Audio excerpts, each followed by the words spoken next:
السلام علیکم۔ مزید اچھی ویڈیوز دیکھنے کے لیے ہمارے چینل کو ضرور سبسکرائب کر دیں، شکریہ۔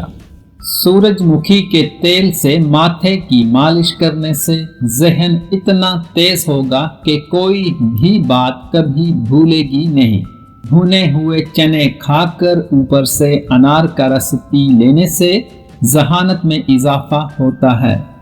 امرود ہمیشہ کچا کھایا کرو، زیادہ فائدہ دے گا۔ شام کے بعد کیلا کھانے سے سینے میں بلغم پیدا ہوتا ہے۔ کیکر کی لکڑی چبانے سے سانس کی بیماری ختم ہو جاتی ہے۔ رات کو روزانہ آنکھوں میں سرما ڈال کر سونے سے آنکھیں کبھی خراب نہیں ہوتی۔ کھڑے ہو کر ہم بستری کرنے سے آپ کو فالج کا خطرہ ہو سکتا ہے۔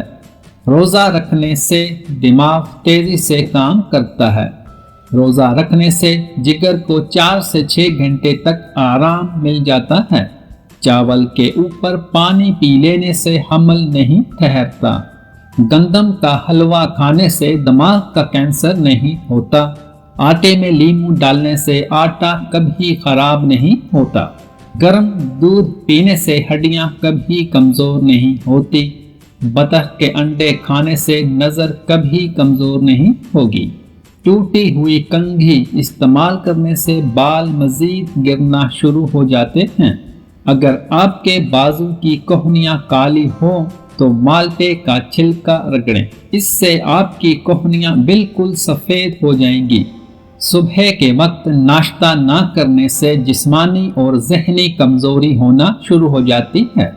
اگر آپ کا منہ خشک ہو جائے تو منہ سے بدبو آتی ہے۔ آپ کو چاہیے کہ رات کے وقت خاص طور پر سحری کے ٹائم پانی کا زیادہ استعمال کریں۔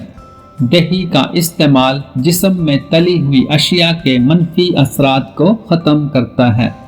دہی کھانے سے معدے میں تیزابیت نہیں ہوتی، وزن میں بھی کمی آتی ہے۔ الائچی کے بیجوں میں تیل ہوتا ہے جو ہاضمہ، معدے کے مسائل اور قبض دور کرتا ہے اور یہ الرجی میں مفید ہے۔ اس کے بیج کو پیس کر آدھا چمچ سحری میں اور افطاری میں استعمال کرنے سے ذہنی دباؤ کم ہوتا ہے۔ سرما لگانے کے بعد اگر 3 مرتبہ آنکھوں کو جھپکایا جائے تو اس سے آنکھوں کی روشنی تیز ہوتی ہے۔ افطاری اور کھانا کھانے کے فوراً بعد چائے پینے سے پرہیز کریں۔ کھانے کے 1 گھنٹے بعد چائے پی سکتے ہیں۔ اگر منہ پک جائے تو کھیرے کی جھاگ منہ پر لگانے سے منہ ٹھیک ہو جاتا ہے۔